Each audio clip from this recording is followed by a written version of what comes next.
You okay? It's Wesley. It's a while since his dad got ill and died, but I'm still worried. I know bereavement is hard to manage and everyone's grief is individual. It's just that he doesn't seem to be managing life very well.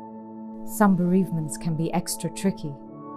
Shall we think about how our other pupils have responded to someone dying? When I think back to Prisha and her mum dying, she was really sad. It's just that she also had better moments, when she'd share photos of her mum, just wanting to keep her memories of mum alive. There's an idea that young people often grieve in puddles, dipping in and out of their grief, experiencing strong feelings and then going off to do their usual things in between. Do you think Wesley's stuck in a puddle? It's more that he's stuck in a well. Remember Cara? She was really struggling. The bereavement service called it traumatic bereavement. Traumatic bereavement? When there is something about the death that is just too much to cope with, and so they keep on struggling. Isn't all bereavement traumatic? Well, when someone you know or love dies, it's always going to be really difficult in one way or another. But it won't necessarily be traumatic bereavement. What makes it traumatic? There are some circumstances that can make a bereavement more likely to be traumatic. Well, Cara lost her brother to suicide. I wonder if that was part of making it traumatic. Plus, there had already been a lot of difficulties in her past. But it's about the trauma of the death getting in the way of grieving the loss. Because the death changes the way they see things. It sort of colours their view of everything. The world, other people, even themselves. It's about what meaning they make of the death. Could Wesley's bereavement be traumatic? He didn't see anything awful. But he could have imagined it.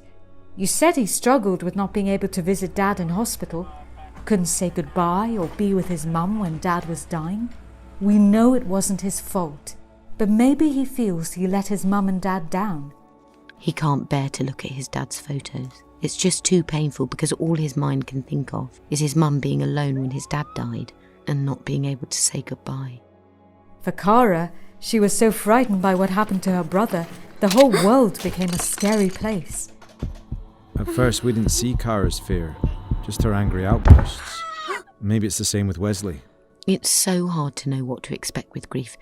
It's so individual, isn't it? Yeah. But it might be useful to think about what they were like before the death. How much have they changed? Are these changes still overwhelming them often? Is anything starting to get easier, or is it still really hard? And it is important to think about their history. Have you talked this through with Mum? Yes, Mum agrees. There's definitely a big change in Wesley since his dad died. He's not so motivated. He's lost his spark. His academic work is taking a nosedive. At first I thought fair enough. I expected him to be doing better by now. But if anything, things might be getting worse. Maybe this is traumatic bereavement. What should I do? It's already a big help that you have noticed his difficulties and have him in mind. Keep the relationship going. The communication, the trust and the care. And then let's talk about a specialist referral to help Wesley address his trauma and grieve his loss.